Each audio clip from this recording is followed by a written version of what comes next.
Welcome to Inner Niña Podcast, embracing your inner child while leading with strength.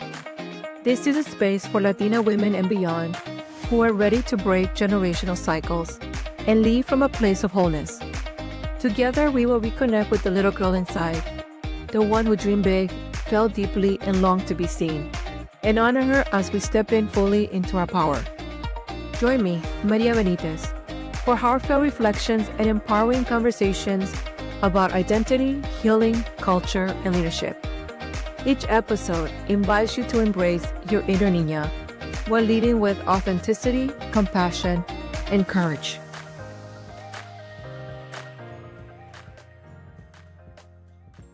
Welcome back to Inner Niña. Today, our special guest is Adriana Salas. Adriana is a proud fourth-generation San Diegan, passionate about uplifting Latinas and advancing social justice for marginalized communities. She serves as a chair of the Advocacy Committee at Mana de San Diego, where she empowers communities through civic engagement, advocacy, and meaningful dialogue. Adriana is also the founder of Primera Strategies, a consulting firm she is currently launching to help clients build meaningful connections and drive impact in the communities they serve. She holds a bachelor's degree in political science from San Francisco State University, where she also studied within one of the nation's first College of Ethics Studies, and a master's degree in organizational psychology. With a deep understanding of organizational dynamics, political landscapes, and community needs, Adriana helps institutions navigate complex public issues while advancing equitable solutions. Welcome, Adriana. Thank you so much for joining us today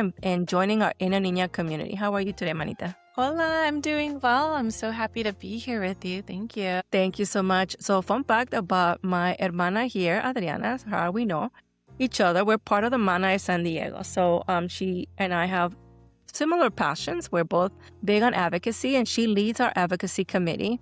So, we partner up when there's a lot of special events, especially one of the things that I'm very passionate about is Latino Equal Pay Day. And so she leads our Mana chapter with a lot of advocacy events. So tell us a little bit about yourself, Adriana, a little bit about your history, family dynamics, and what you're working on right now. Yeah, well, that's a big question. I'll tell you a little bit about myself, but I apologize if I go on a tangent because I just feel like I'm in this phase of my life where I'm going through a little bit of an identity shift. I just turned 33 and I'm feeling like I'm finally coming into my own. I had a last name change. I did not get married and I'm happy about that.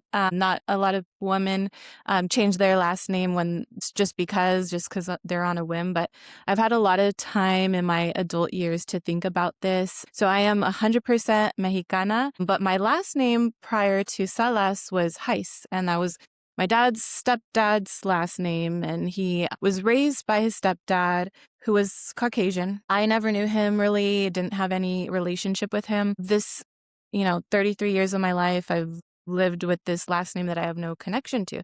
And then being in the Latino community, I introduced myself, and a lot of people are like, "Oh, is it Isa?" And I'm like, no, it's Heiss, and I don't know what it means. But so anyways, so I recently changed my last name to my mom's maiden name, which is Salas, and I just feel more myself and really happy about that. But it's a little bit odd because I always grew up feeling like I live in this weird dynamic of I'm a fourth generation San Diegan on my mom's side. My mom's side of the family has been in San Diego since 1911, and our family just has really deep roots here. We're part of, we call it We Made San Diego. There's a book by Maria Garcia who just pretty much accounted the stories of the people that were a part of building San Diego to what it is now. So that's my mom's side of the family.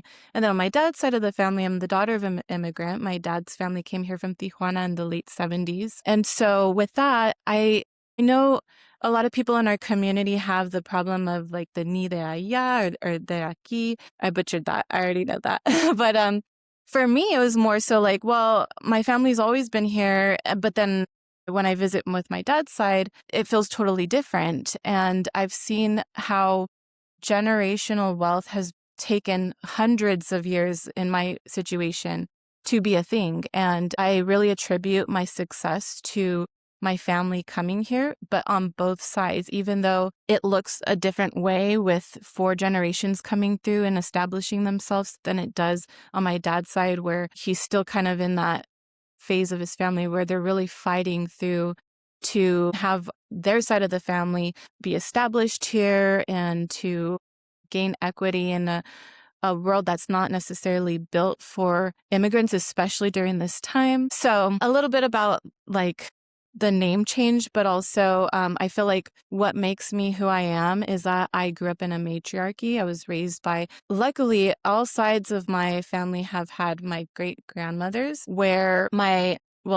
the reason I'm able to say great grandmothers is because my mom was a teen mom.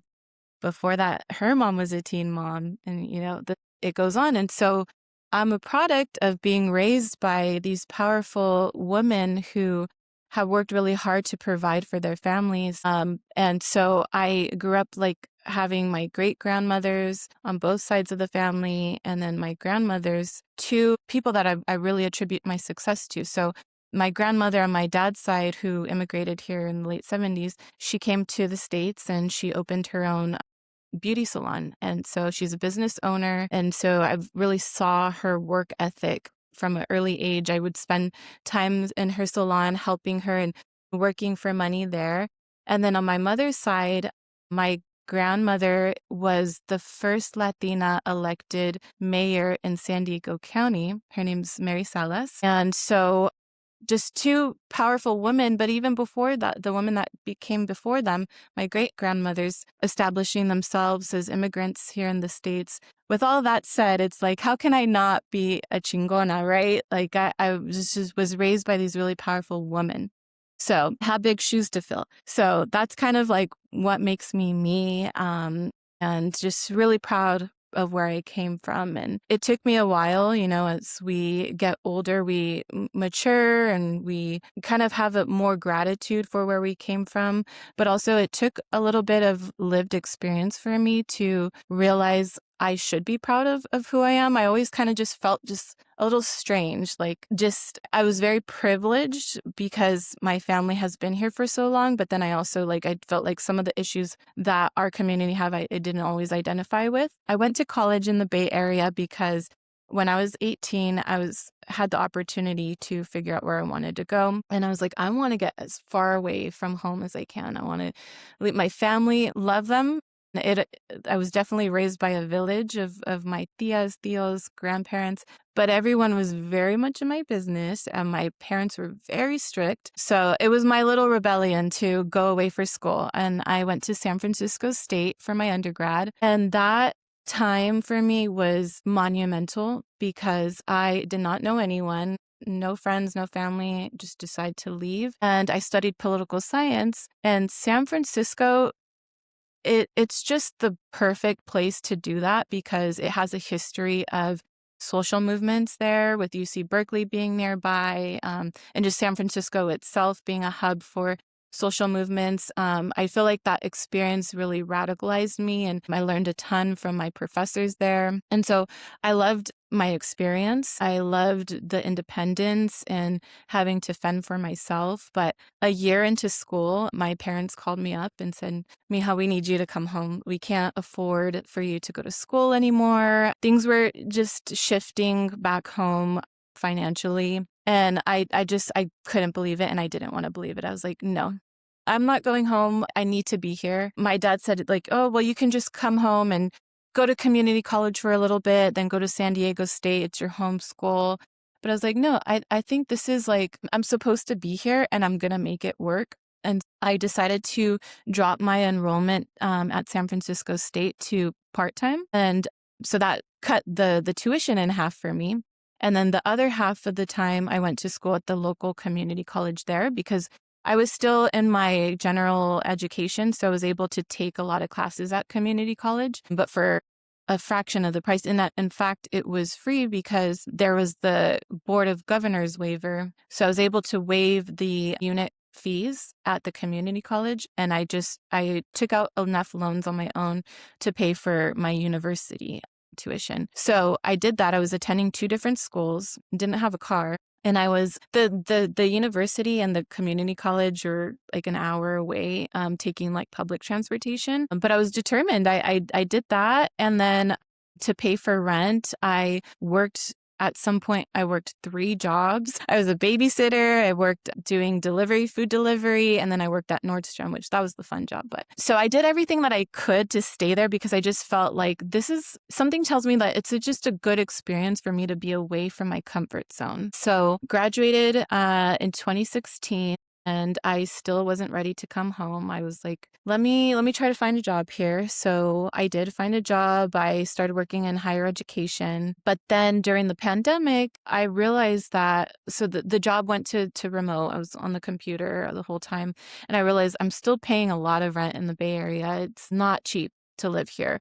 And I'm working online. And I hardly saw my family. The more time I spent up there, the less and less I would go back home. And so my family really, really wanted me to move home. And so I did. So I 2021, I came back to San Diego and I felt like I needed to do something different, at least a different job. I wanted to change up my career a bit, but I didn't really know anyone anymore. Had my high school friends, but I didn't know anyone professionally. I felt like I started to build my network in the Bay Area and I was just starting fresh in San Diego. So I joined Mana and I joined first as a mentor, and my background was in college admissions. And so I helped a high school senior with her college admissions process.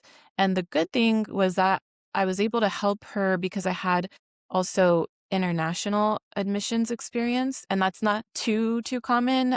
And so we call the mentees hermanitas. My hermanita wanted to go to med school in Tijuana, but she was a little bit confused about the process, and so I was able to mentor her on that. And it was a great experience, but I also felt like, okay, I love helping the younger generation, but I myself, I need some help too because I'm new here. And so I then did the Latina Success Program, Leadership Success Program, LSLP. Now it's called the Mana Leadership Development Program. And so I joined that program and I met tons of amazing, strong, powerful women and just like was astounded by the talent in one room. I looked around and was like, wow. And we had some heavy hitters in that cohort. This was 2023 at this point. And I remember I met Adri Berner, and everyone knows Adri. And then she started introducing me to other Adrianas in the Mana organization. And now we joke about it because it's like all of the Adrianas I know, which before this I didn't know too many, they're all doing great things. And like we have our own little cohort of Adrianas. And so I aspire to be like them. So sorry, this is starting to be a long tangent, but just kind of giving you a little bit more of my background and how I got here to where I am currently. So Mana really helped me grow my network, but also it really, really helped me with my confidence. And that is something major that I battle every day is the imposter syndrome. And the leadership program really tackled that firsthand. And it showed us like, there's again, so much talent in one room, but it's not being utilized to our true potential because there's this barrier that is ourselves. Like we are our biggest competition. And once you can get past that, you can really achieve some really high highs. That program really helped me kind of get out of my bubble. I made connections. I started working at San Diego State and I started to work in their international affairs, and I helped forge relationships between universities across the world to bring students to San Diego State to study abroad. And I really established a passion for different stakeholders, external stakeholders, and then internal as well. But I felt like I'm shifting my career a little bit. All I know is higher ed because that's the first thing I went into after my undergrad, but I know I could be doing more. And so I started volunteering more with Mana, but I also started volunteering at San Diego State as the vice chair of the DEI council there. And I represented over 100 employees with issues revolving around diversity, equity, and inclusion. And then I joined the Latina ERG, which is an employee resource group. And that was a really good way to be more integrated with the campus and people that work there, because it's such a huge university. And so there's many, many employees, thousands of employees. But finding my little community there, it really helped me start to figure out that I enjoy putting on events. I enjoy engaging people and bringing community together. And then I also enjoy fighting for social justice. That's like one of the major things.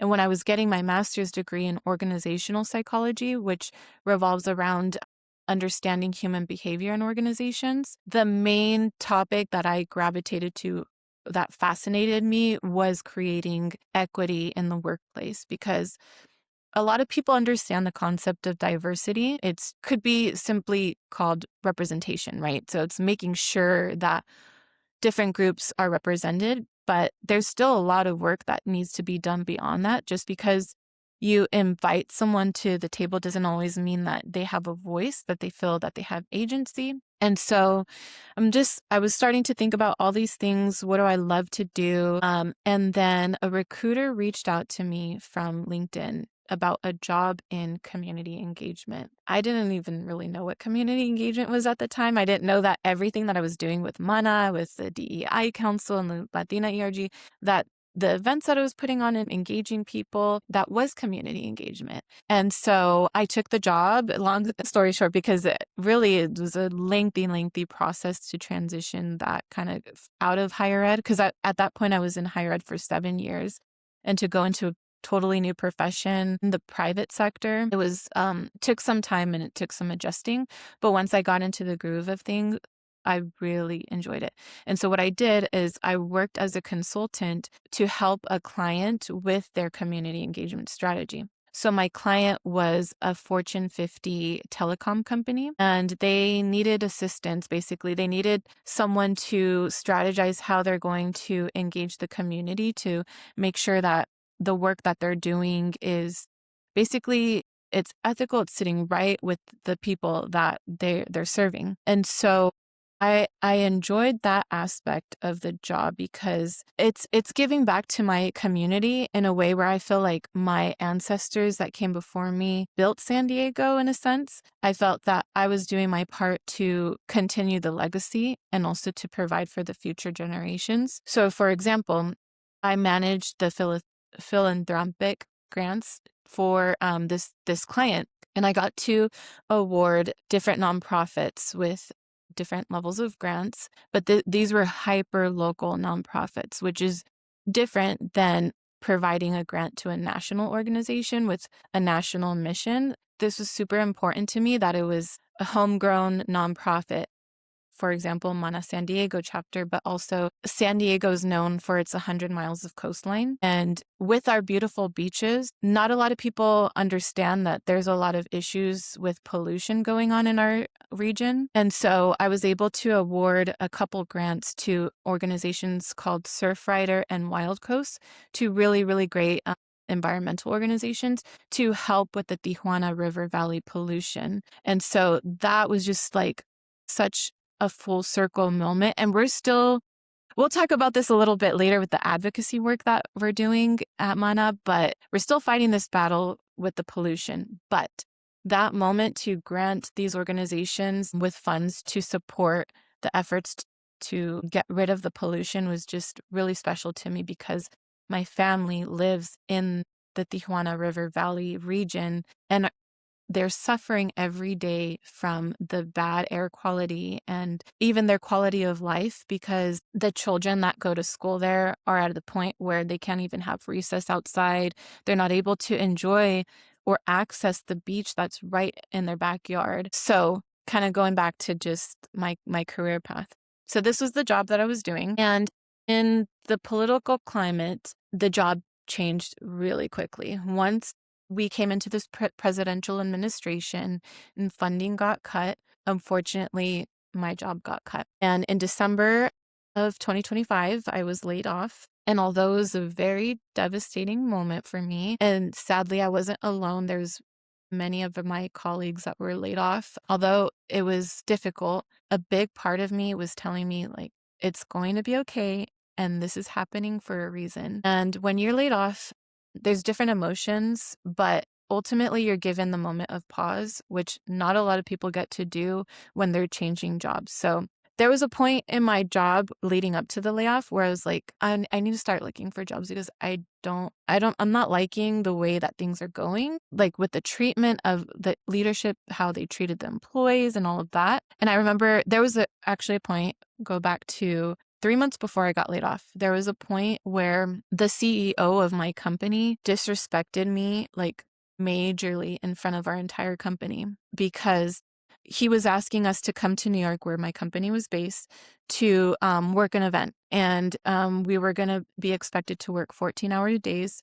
But some of my colleagues and I were coming from the West Coast. And I raised my hand in an all hands meeting and I asked, and some of us that are coming from Pacific time, can we flex our hours a little bit? 'Cause we're flying in. We'll get here at 11 p.m. Eastern time, and then you're expecting us to get straight to work at 8 a.m. New York time when we're still on West Coast time. Basically, that was my question. And the CEO, humiliated me in front of everyone and basically just told me that I wasn't a hard worker and that he was pulling other people in and saying, this person never complains. Like, do you ever see them? They always put a smile on their face. So long story short, I remember that moment because after that, I ran to the bathroom and I cried. And I remember telling myself, I was like, I never want to work for someone like this ever again.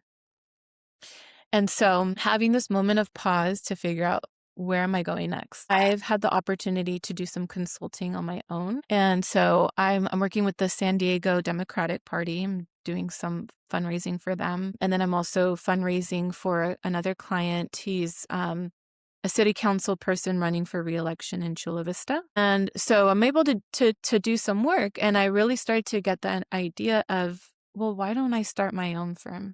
Like I've learned enough. I feel I know what I'm good at and I know the services I can offer. And I have this amazing network of hermanas that can help me anything I need. And going back to Adri, I saw her in an event and I was telling her about this and she's like, oh, you need help starting your business? I got you, And so I feel very empowered right now. And this is not something that is going to happen overnight, but it's something I'm building on. And I've come to terms with like, I'm not going to hit the ground running, or maybe I will, but not to be upset if I don't, because I can always come back to this. So my company's name is Primera Strategies, and it's to offer proactive solutions to organizations to connect them to the communities in an ethical way that they operate in. And so I have one client right now, but eventually I would love to have 10 clients or a couple really, really strong clients where I'm like working full time. But this is my home base right now that I've established. And I'm excited to be able to come back to this. And if maybe I get a typical 9-to-5 job and I want to continue this on the side, this is going to be my hub to come back to Primera Strategies. So that was a very long-winded story of who I am and how did I get here. Yeah, it's a period of change in my life.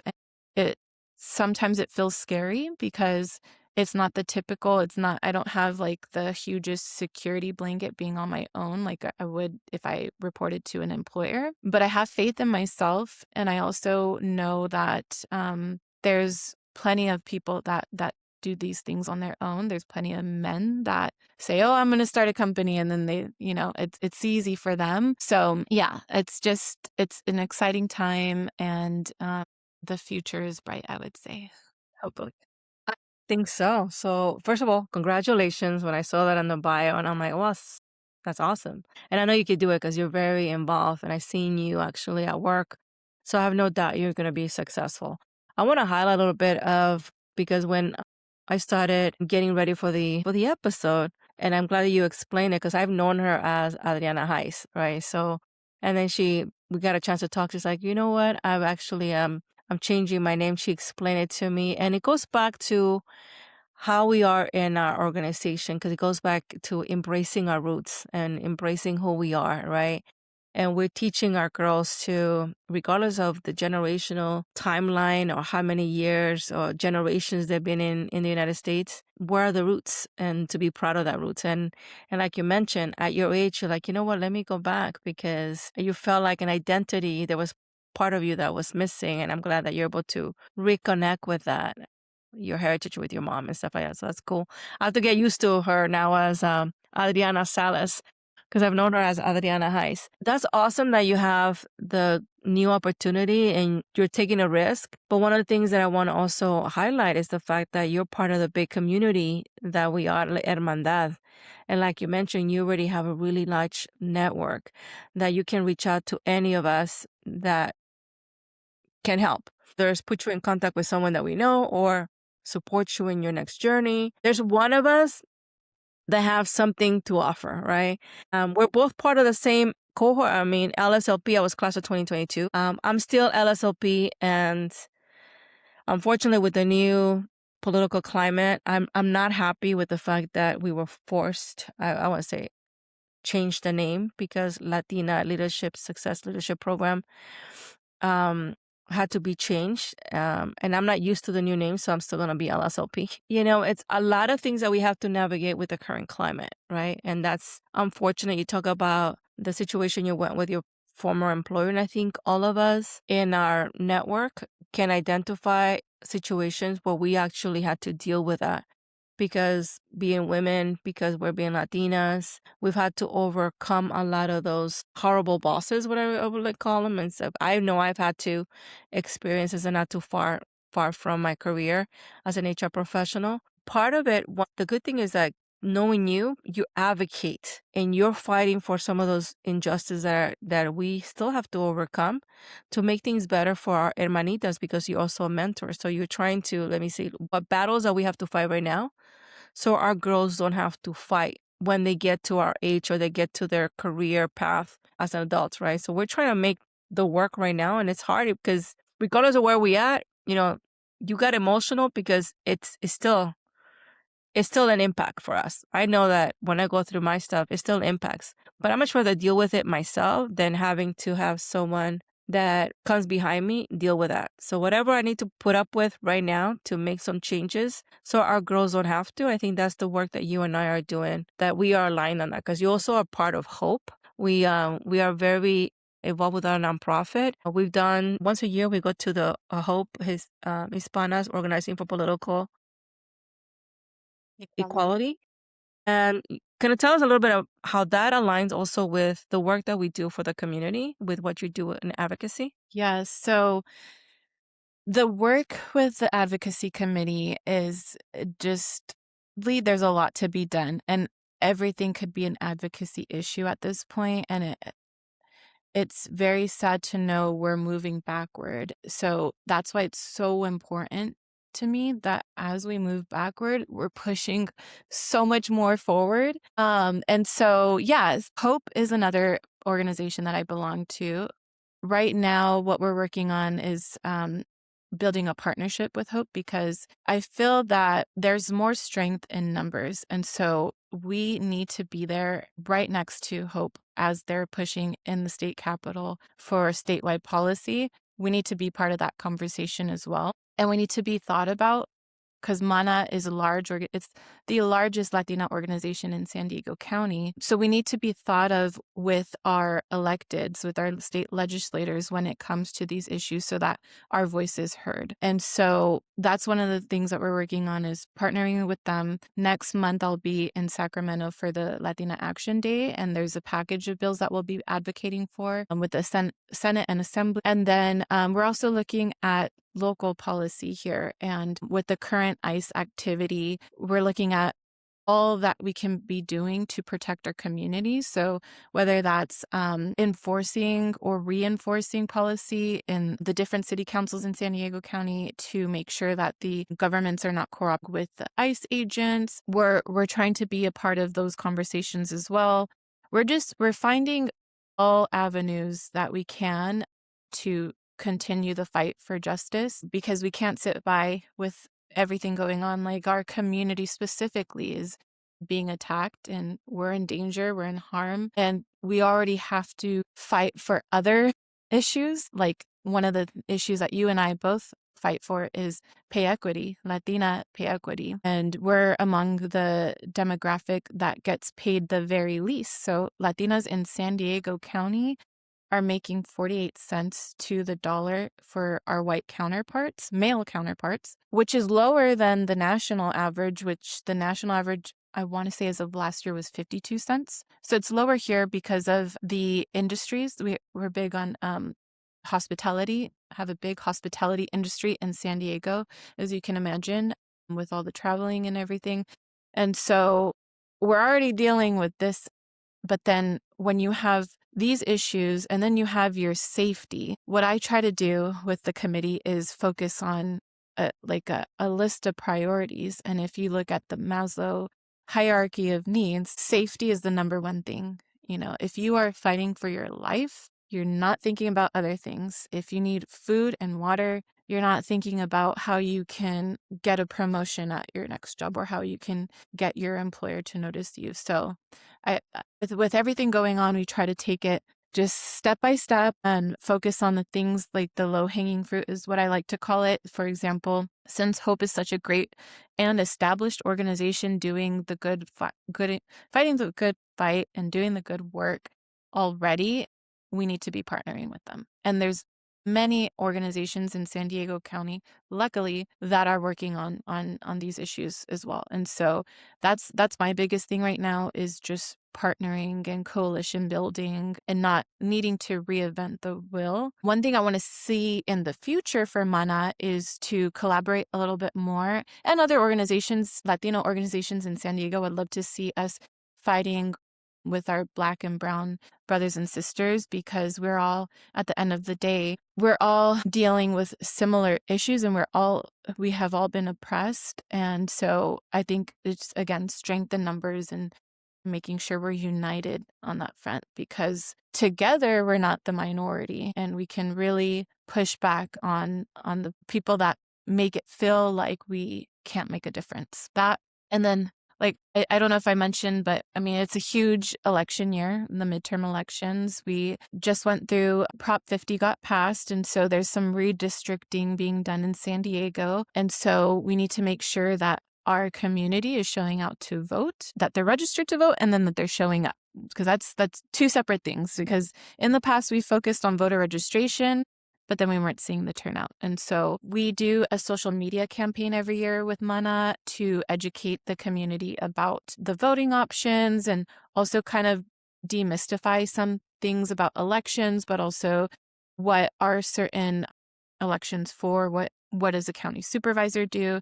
So we're providing a lot of education around the election with the June primaries coming up. I'm also volunteering as a poll worker because I remember during the Prop 50 election, there was a huge line out of my polling center, and the workers were just so nice and friendly, and it felt very warm and welcoming there. And I remember saying, like, I would love to be a part of this.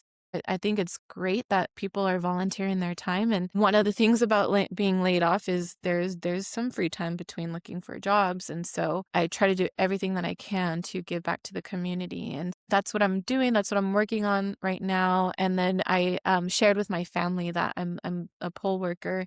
And I didn't know that my great-grandfather was a poll worker too. And so when I went to my training at the county building, there's a photo of him in the early 80s of him working there. And it's full circle. But in terms of advocacy, we have a lot on our plate, as you can imagine, but we're here for it and we're super engaged. Our committee is tiny but mighty. It's made up of different generations, which I love. We have a couple retirees, and we have a couple, from Gen Z to, I know their generation's not called boomers, but what's their generation? Maybe baby boomers, yeah. So all generations were united to advocate for Latinas in San Diego County and beyond. And it is a lot of hard work, and can be very frustrating because there's just a lot working against us at this time. But being in this community, having our meetings and just being here for each other, it just makes it all worth the while. And it motivates us to keep going. Well, I think you're doing a great job with the advocacy. You said there's a lot that needs to be done, right? And I think the work got doubled with the new administration because we have to navigate with new things. One of the things that we have to deal with, us being so close to the border, is ICE and how that has instilled a lot of fear in our communities where people don't want to leave the house because they're afraid of being targeted. But I also love the fact that what you just said is uniting our voices with other minority groups, right? One of the things that we're doing, even with this platform, is uniting our voices with other nonprofits. Because I do believe you and I share the same sentiment of in advocacy is amplifying our voices. And how do we do that is not to reinvent the wheel. We have so many nonprofits in the San Diego County that if we start working together and smarter, then, we're not going to be, first of all, we're not the minority in San Diego, but if we have small groups, we come together, there's going to be a lot more that we can do. And if we add other minority groups, even better, right? One of the things I've been sharing a lot of my episodes is San Diego, we have here in the Western region, we have 3 MANA chapters. We happen to have 2 of the largest chapters in the West region, and 3 of them are very active. They're very, very active. So one of the things we work together with each chapter, sharing our resources, and when we come together to do events for advocacy events, the 3 chapters unite, which is one thing I really enjoy seeing. Because it's not just one chapter. He said, hey, we have this event. It's all the hermanas come out to support. And you'd be surprised, like you mentioned earlier, who's an hermana? Because there's people in so many different roles that you don't expect them to be part of the mana community. And universities have a lot of hermanas. And that just gives us a little bit more visibility of the things that we can do as far as networking. Mm-hmm. And then right now that we're working with Hope, because we also have hermanas that are part of the Hope cohort, the 2026. I know a couple of the hermanas that are active in the chapter are also part of that. And expanding. I know there's other ones that are also coming up with Leaning Latinas. It's expanding. They were at the event that the Hope that you and I went to, I think, a year ago. Mm-hmm. And it's growing. So collaborating in this time with the elections really makes sense, right? Mm-hmm. That's kind of what we're doing with this platform. We're like, you know what, let me put you in contact with my hermana. She does this. Because even though we're doing nonprofit, we all have careers that we're working in. Sometimes that's also part of the network that we do. How do we Yeah. connect with each other? One of the things I want to mention is like, I know you're in between job, but you also are launching this new venture. How can they reach out to you if they need to get a hold of you and connect with your services? How can they reach you? Yeah, so LinkedIn. I'm a huge LinkedIn person. That's my social media. So it's Adriana Salas. And I think there's a 3 at the end because now this is something I have to get used to is that I'm going to have, there's more people out there with my name. And before having a Mexican name and a Caucasian name, it's like I'm the only Adriana Heiss, but now I'm like, so yeah, linkedin.com/Adriana Salas 3. You're telling me, look at my name. If you Google Maria Benitez, I mean, there's a flamenco dancer there. So if you Google Maria Benitez, it's a famous flamenco dancer. We have an abundance of Maria Benitez. Trust me, I know that too well. You don't have a website yet for your services? Not yet, no. That's next on the list. Yeah, getting it all together. That's great. Well, you need to keep me in the loop when it comes to, especially all the stuff that's going on with the current elections. I know that I'm following, although I don't live in that county, but like I told you, I'm very visible and active in the San Diego because all my hermanas are over there, and I'll come out to support. There's a lot of things that are going on, and right now that we are working besides the elections, what else are you working on? So let's see. Well, in addition, I'm working on family stuff because I think everything happens for a reason. And so the pandemic brought me back here to San Diego to be with my family again. And then being laid off again created time for me to have. And my tia's very, very sick right now. She's my mom's only sister. She's 56 years old. She's very sick with cancer. And so I've been able to help my family a lot. And so I know it's not like professional, what I'm doing, what's going on in my professional life, but this is like the time I need right now to be with my family because it takes a village. Not only does it take a village when you're raising a child, but also when you're taking care of a family member, a sick family member. That is something I love about our culture is that we we care deeply and we're all in it together. And so right now my family and I are rallying behind my tia and hoping for her to just come out of this stronger. But yeah, I've been sorry, getting a little sad, but yeah, using the time to take care of what's going on at home. And family is important, right? It also goes to what the platform is about, is healing, right? Sometimes it's important to take time to heal. You're going through a healing process right now because there's a family need right now. I recently just found out what's going on because we just got together not that long ago for an event for one of the hermanas. And I got a chance to meet another Salas. And I want you to kind of give credit to credit is due because she comes from a long lineage of community service. The other Salas members is one that I want to share because I always tell people that we wouldn't be where we are if it wasn't because other females, other Latinas paved the way for us. And we stand on their shoulders, just like eventually others will stand on ours because we continue to pave the way. But our San Diego chapter, we had several Latina women that started this chapter 37, 38 years ago. I'm losing count because it's growing. It's gonna be 40. 40. Yeah, next And I year. know, wow, yeah, 40 years, wow, okay. And so the hermana that we were celebrating not that long ago, she was part of the Hermanitas cohort, and she was in junior high.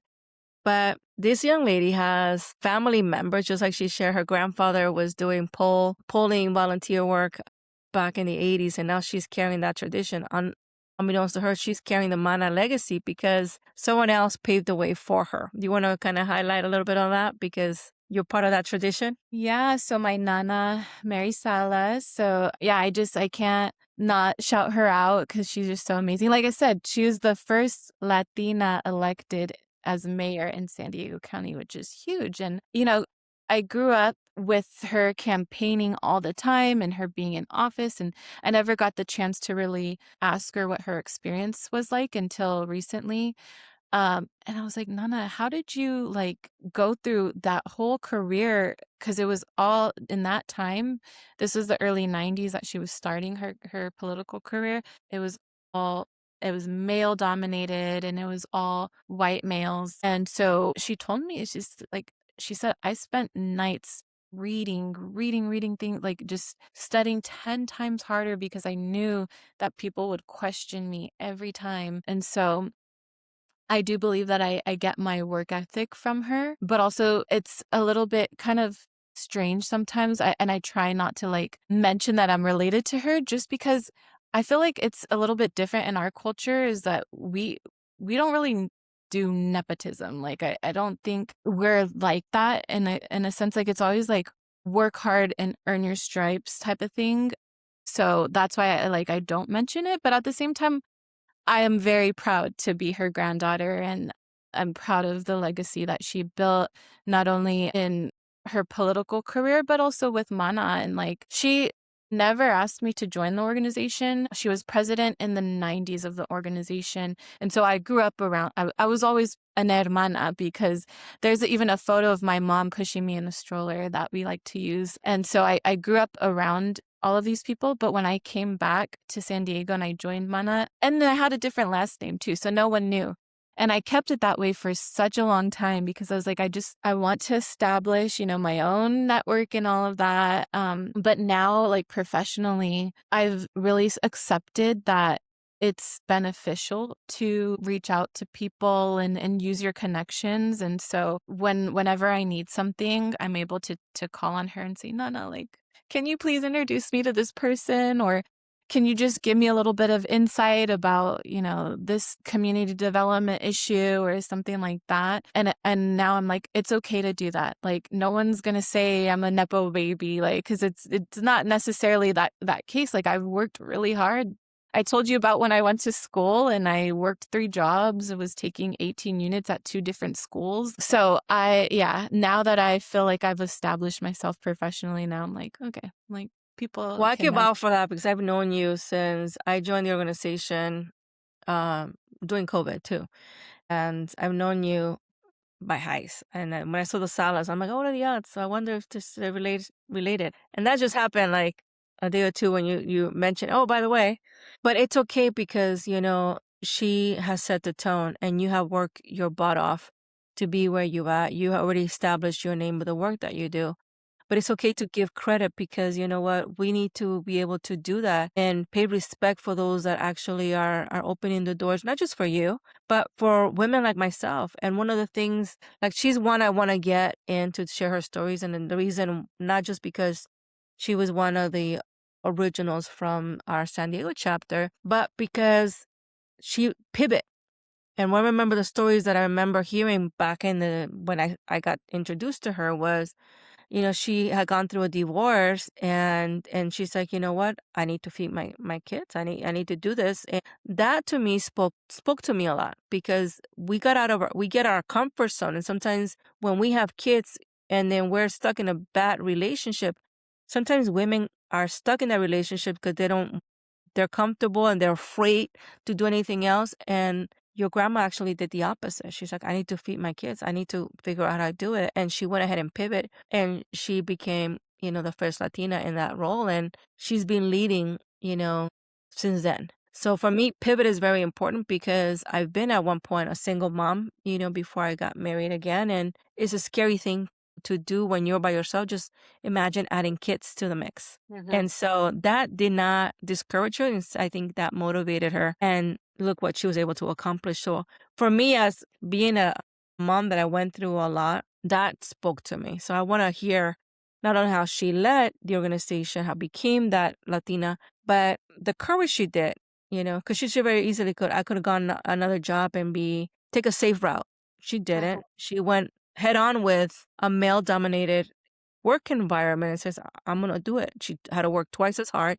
But to me, that's proving her that it can be done. And this is in the 90s, which is, trust me, it's a lot more challenging than it is right now. But she went ahead and did it. And to me, it's the stories that I want to share because the new generation has an advantage that they have us.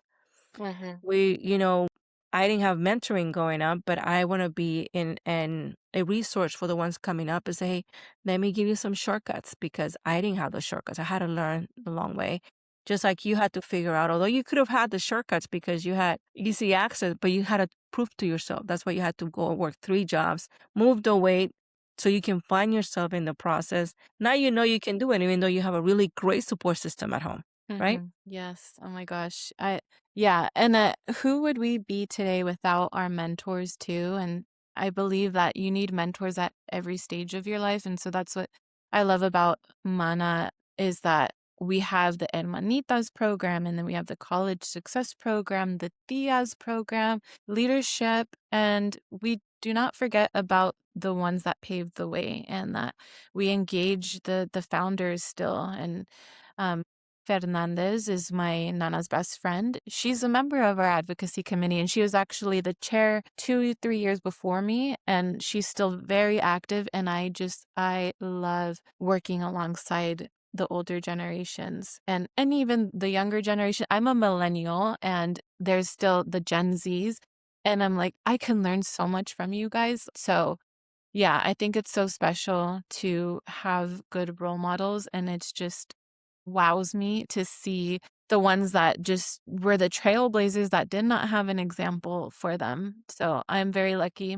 to have been raised in a matriarchy of strong women and all paved the way in different parts and yeah, I feel like that it gave me the kind of tenacity when I was laid off and even just throughout life to be like, I'm going to be okay and I'm going to be more than okay. And I don't have children, but I have myself to take care of, and that's hard in this economy. And so I'm like, let me do whatever I can to feed myself and also to make sure that I can keep providing and not need to rely on a man. That's like my number one thing is like, I want to be my sole provider always. So yeah. And I think you will do it. And I also know that you're gonna be very successful with this new project you're working on because you have a lot of resources available to you. You've been doing the advocacy for a while now. You've been leading our chapter, and the things that you have been learning through this process is things that you're going to be able to apply, right? And then the benefit as well that I have to say, besides the mentoring, is Even though we're a mentor, we have the hermandad because we have people that like you reach out to the other who's also very involved in the community, and she has other resources. She can pair you up, and you can always call an hermana and say, "Hey, I need help with this," and that's one thing that I didn't have until I joined this organization, right? And then that's one of the things I want to tell the girls. The mentoring for me is really is one of the things I want to highlight as well, because I see a lot of the hermanitas coming out and now they're the ones leading. I have one that is hermanita and that I have to give her props because she did an episode too. She went and did an internship with Governor Newsom. So she's awesome. So they're learning a lot from the women that are in there, and now they're being role models all on their own, and they're very young as well. So that to me is what impresses me about the work that the organization does and the women that are doing it. So for me, what I'm actually looking forward is I wish we can continue growing the organization, because I just see the incredible women that are coming out of the organization. And we have city officials, we have women running their businesses, running corporations, being board members at other Fortune 500 plus companies, and they're all part of the same organization nationwide. So I'm looking forward to that. And you're going to be eventually in one of those. So let me know, we can connect if you're looking into creating a website, just so you can start putting the information there. We can connect afterwards. It'll be good for you to connect with other nonprofits. So I know you're busy with all the stuff this year is going to be really busy with everything that's going on political wise and then growing your business. Along with that, what else are you working on besides you have a full plate as it is for fun? What are you working on for fun? Yeah, I mean, I like to be out in nature. Just moved into this casita by the zoo, and it's beautiful, the scenery, and so that's what I like to do for free for fun. Is just walk around I walk with my dog, but I do it in a mindful way. Before, I used to live like in the downtown area, and I would always have my headphones on and be overstimulated. And now I leave my phone at home and I just walk, and I walk leisurely with my dog. And that's helpful because I'm trying to be more creative, because we're constantly consuming, my generation more so than ever. And with that, it's like your brain never has an opportunity to catch up. It's like it's always, and so I'm trying to do that because I love to write. And so I want to continue to just sharpen that skill of mine, because I do need it in my job. And so to become a better writer, I'm reading more, but I'm also writing creatively. And so I'll go on my walks. And when you go on walks, a 30-minute walk will light up your brain and all different parts of your brain so that you can really start to create. And so that's what I do. I do that, and I meditate so that ideas can come to me. And so that's how I thought of the company name of my company and what I want to do. It's like I'm just giving myself I'm giving myself that moment of pause that I needed, because life as I'm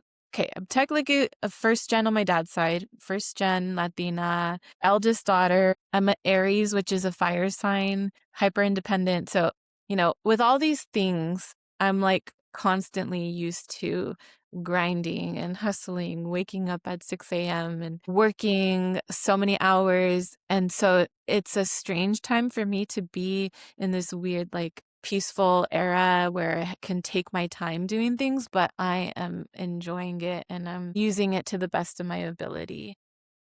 So you and I also have in common because I'm also fire sign. I am a Leo.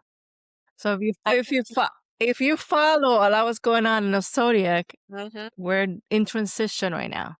And so I've had my quiet moment as well, and it's allowing me, when you're talking, it's almost like paired up, because this quiet moment for me has allowed me to work on my creative side. If you know anything about, you just described us, right? We have to be moving, we have to be busy, and it's also kind of forced me or to go for long walks and disconnect and be present, quiet my mind. And out of all this, I'm working on a lot of the creative side and slow things down a little bit, because I was always like on a go, go, go. So this is transition. I think you and I are in the same transition. If we're forced to take a pause, and whatever you believe, whether it's God or the universe, I I believe God has a plan for me, and he's working on that plan. It's allowed me to work on this creative platform to give voice to all these incredible women that have a story so we can hear them and share them with the world. And along with that, I make a point to also write creatively. I'm trying to write my own book and be part of Latinas that are writing their books. I wouldn't have had this opportunity if I wasn't in this quiet timeline that I was unfortunately unpredictable put in. But it encouraged me to kind of be present and work on my other qualities, which is what you're doing right now. I don't think Mhm. you've been able to create and this new project you're working on had this not happened, right? Exactly. Mm. So I know this is gonna work out for you because we're transitioning. I don't know if you believe on the planets and stuff like that, but if you Yeah. you do, And it's the year of the fire horse right now. So fire signs, it's just even more it's our mag year. yeah. It's our So, year. yeah, I totally believe in all of that, and yeah, like I said, everything happens for a reason. Everything's a blessing in disguise, and Amen. yeah, it's never a loss. It's just it's redirection, and everything's gonna work out, yeah. You just said everything I've been preaching because it's not rejection, it's redirection, and it's a God's protection. I was just telling someone in another episode that the changes that I have been going through is because God heard conversations I didn't hear. So out of protection, he changed a little bit dynamic for me, and I've been meeting incredible women through this platform that otherwise I wouldn't have been able to meet had I stayed in that path that I was in, right? So he kind of changed things up for me. And just like you, I've created an independent platform, which is I'm a founder of this platform because I'm just creating an opportunity for everybody to come together and share their stories. And I have people from the original founders of the organization to other nonprofits are sharing the stories from different generations. The youngest one that's been sharing the stories, an 18-year-old, to I think the oldest we have is 83. And I love hearing their stories because the generations, the way they're capturing things, I'm just like learning every time I hear a story. And so Mhm. I'm like I go like the biggest fan because I'm hearing the stories. And though I may know a lot of hermanas like you, I learn something new every time I talk to them because I'm like, I didn't know. I'm reading your bio. I'm like, oh my gosh, she's doing that. So cool. Yeah, So I'm I'm so looking happy. forward to what you're gonna do next. I'm telling you. Yeah. When I saw you the other day and you told me, everything that happened, I was like, it's a bummer, but I'm so happy for you. Like, I'm just so glad that you're doing this because like you're using your creative outlet and to do good work. And it's just our people are so resilient. And right now we can't ignore the fact that like our community is under attack, but even in the slightest ways, like without DI, there's not protections for women and women of color, especially that we would typically have to create an even playing field. Like that's all gone. And so like we're kind of a product of what's happening and the weird job market and the fact that there's not protections in place to help us. So I just wanted to say that is like it's in our DNA, it's in our roots that we are going to persevere. We always do. Um, Another tangent, but I went to the Latino Film Festival and it was the 33rd anniversary. And I just turned 33, so I was like, the numbers. But also, so it was a story about Luis Valdez, and he was a Chicano filmmaker, and he created the Teatro Campesano. I probably butchered that too, but anyways, he had a lot going against him. And without him, we wouldn't have notable Latino films like La Bomba and Zoot Suit. I think he also played a role in like creating the Selena movie and Coco. It's a lot of films for us, right? But there was a quote from him during his time that he was going through a lot of hardship. And he said, "The root is the juiciest part." And so even when our community can be stripped down to nothing, you can't forget that our roots are so strong and resilient. So we'll just grow up back to be even stronger. So we're all going to come out of this and we're going to come out of it even better.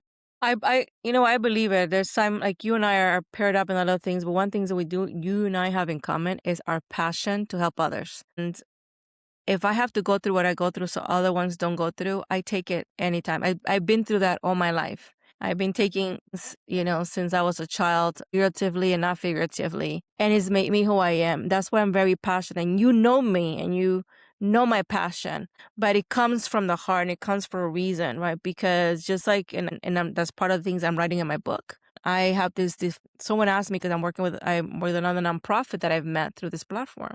And she asked me, what is your superpower? And I said, my superpower is a protective instinct. That is why I'm very passionate with advocacy. That's why sometimes I feel like I'm driving my hermanas crazy, because I'm like, why are we doing this? Because I just believe we have strength. And I just being around all these women, I know that there's so much more that we can do. And right now, we, like you said, we're under attack, where we have a little bit of protection. The fact we had to change our name from LSLP to something else because we might lose fundings. The fact that I'm a professional in my field and I had to deal with things at work because I'm not only defending myself, but defending the women, and not just Latina women, but women in general. I know that I'm going to piss people off, and you and I are meant to piss people off because we're standing the right side, on the right side of things, of the right side of justice, of doing the right thing. And I'm not going to be apologizing for that. Now, whatever we go through, you and I are going to sit in the corner. We're strong Latinas and resilient. And there'll be times I'll be sitting in the corner when everybody's asleep crying because I'm like, I understand why I'm going through this. But then I get my second win. I'd much rather be me than someone else who may not have a voice. And I've had women that I've been around in my work environment and said, you're so brave. Because of you, we lean on you because we can't do the same things that you do. And we don't have the voice that you do. We can't speak up. So that reminds me, just imagine how you and I are vocal. Mm-hmm. That's what we advocate. But just imagine the other women who are afraid to speak up. Mm-hmm. So they're looking at us to make sure that we continue fighting and being their voice. So you're not going to still take a lot of those, unfortunately, figuratively beatings, but I'm okay, and then this is going to pass, and a year from now, you're going to sit down and talk about what we've gone out from what we've been through. Because I'm telling you, and I'm putting it out there, but I know for a fact, this is our year. This is our year. You're going to have your own business, continue the advocacy, which we just need to continue growing it. Mm-hmm. Because there's a lot more changes that are coming, and it's important for us to do our part with our girls in our community to have their voice heard, right? Yeah. I have a daughter, so I'm like, I already created them, so they're very boisterous in their own field, but I also mentor other girls because of the organization, and I want to be their support system as well. So I'm looking forward to it. I'm glad that you said that. Yeah, we wouldn't be here today if there wasn't or there weren't many women that were brave and loud and not afraid for people not to like them or to get in trouble, So we have to continue to be the voice for those that can't be the voice. Absolutely. And I'm glad that you and I are in the same part. I'm still part of the committee, and you know that I'm waiting for you guys to include me, even though I'm far away, but I'm like, these are the things I enjoy doing. Include me in. I know I can.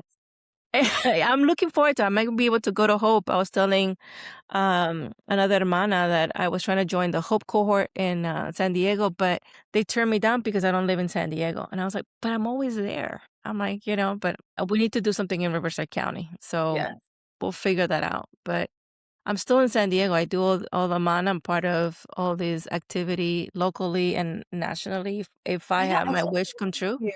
Like twice I feel like I've seen you twice in the last month, and I didn't realize that you lived in Temecula.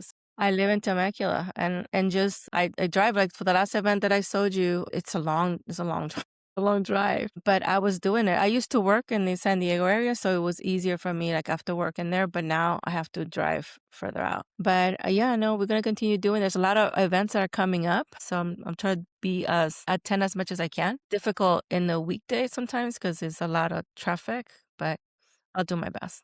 So, if you had a chance to share some of your words of wisdom, which you have plenty, what would those wisdoms be with the audience? I love this question. So I have in my medicine cabinet in my bathroom, I have words of affirmation on Post-its all over. So, okay. But my favorite one right now is the garden is you, so tend to you. And what that means is when you plant a garden, you know that the flowers, whatever you plant, it's going to grow over time and it's going to the flowers are going to bloom to be something beautiful. But it takes time and it takes dedication to grow it. And so just like you have faith in you planting seeds that it will amount to be something great, have that same faith in you. And everything, all the work that you're doing is going to pay off. And when you feel like giving up, that's when you should keep pushing harder, because you'll never find out if you give up. So just keep going. That's all I recommend to everyone.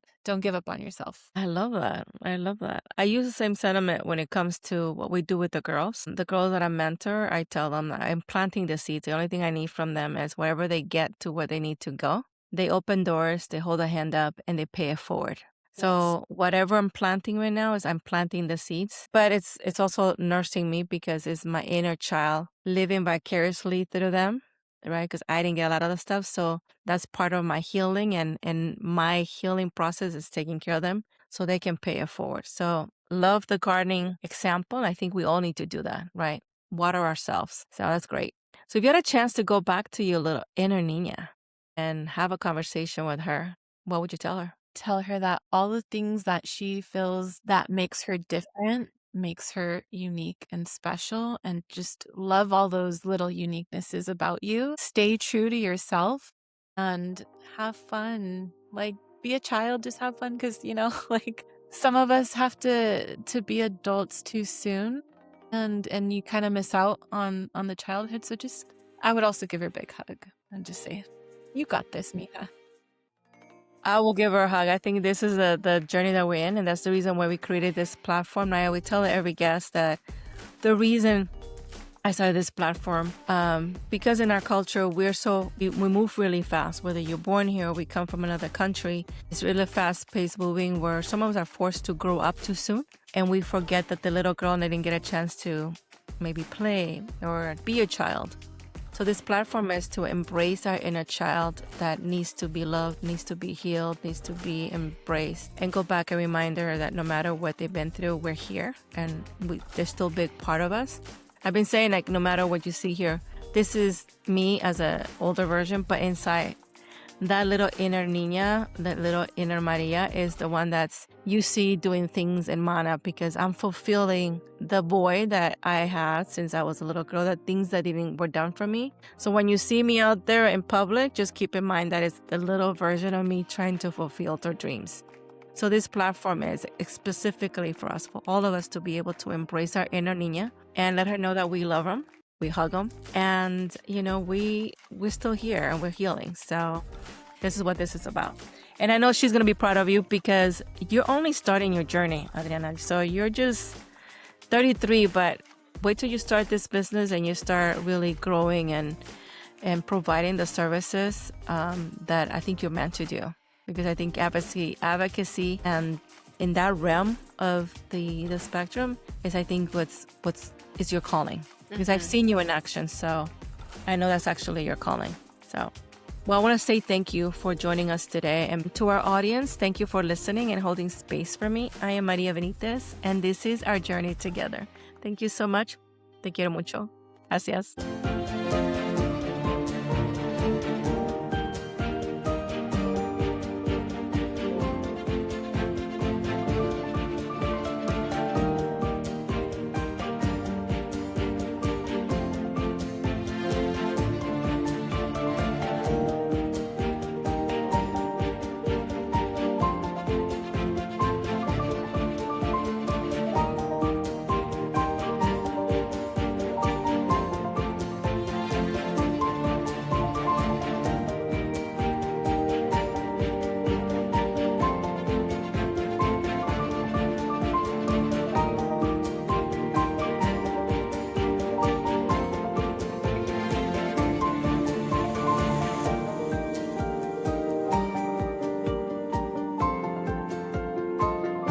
Thank you for listening.